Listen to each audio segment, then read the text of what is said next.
I used to stare at the sky and watch the plane fly and think, one day I want to get into that plane and fly. I didn't know I was ever gonna go anywhere from camp, but I always had a dream that one day I want to do that. One day I want to lead this camp life and do something better. That actually came true. When I was born, there was no enough resources, no health facilities, no shelter for us, no toilets. They started teaching kids under the trees.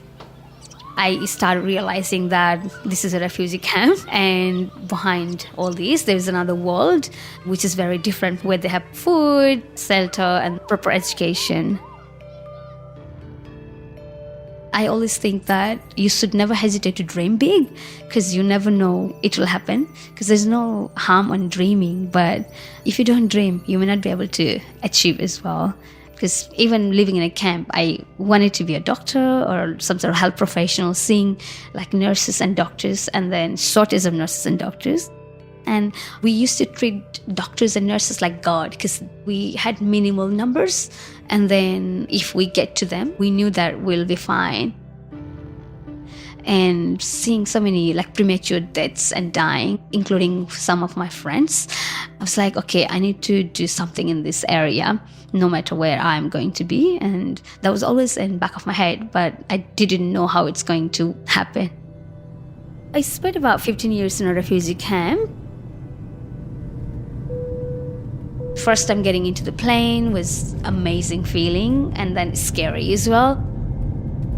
I didn't want to be known as a refugee anymore as I leave Nepal, because refugees are stereotypically seen as vulnerable people. But we were very educated refugees who had dreams. As soon as I was getting off the plane, I was praying again, saying, okay, God, please let me not be known as a refugee.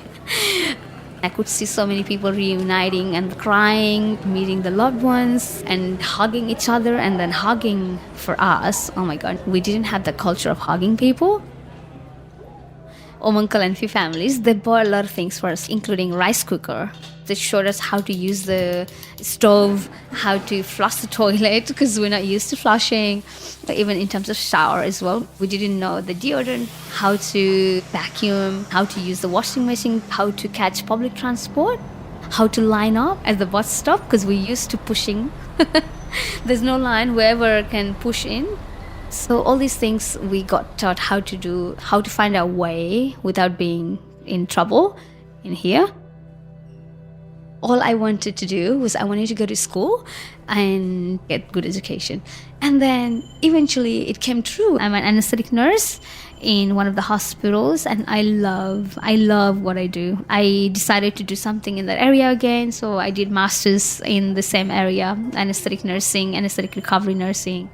So now I'm a CNS, like clinical nurse specialist. I teach the new graduate nurses who come to our work, and I help our other educator build some policies in that area.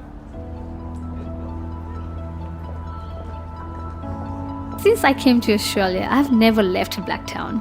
It's multicultural, so I don't feel like, oh, I'm an outsider coming in here, living in here. I'm this one brown person living here. In Australia, if there are people who have been living longer in here, they say that, oh, you go back to your country, blah, blah, blah. If that kind of conversation, or if even just the body language, they treat you as if you're an outsider, and that's sad. In Blacktown, seeing everyone from different cultures and people who are speaking different languages, it helped me kind of feel belong to it. We all want to feel belong to the place, belong to the country.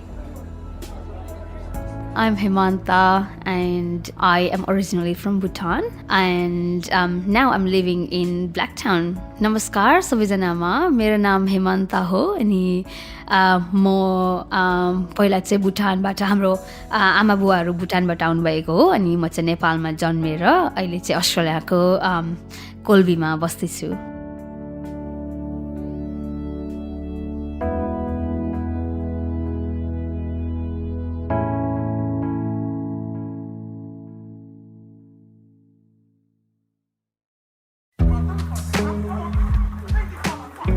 There are 13 other Blacktown stories to hear, and you can see photos of everyone and read more about them on the website, impactstudios.edu.au/weareblacktown. We Are Blacktown is a UTS Impact Studios production.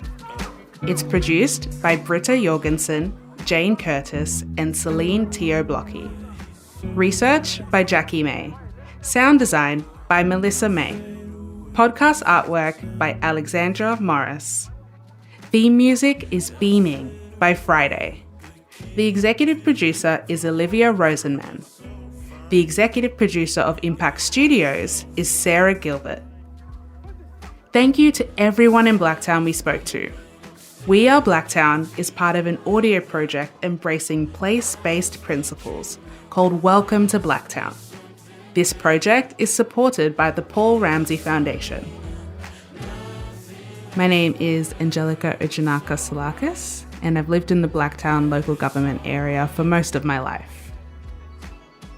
If you want to hear more about Blacktown, you can listen to my story in Sink or Swim, a podcast about staying cool in Western Sydney and learning to swim as an adult.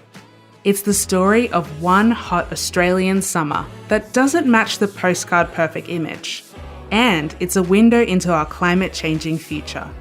Find it wherever you get your podcasts. The sun is beaming, I'm sticking to the leather. I must be dreaming.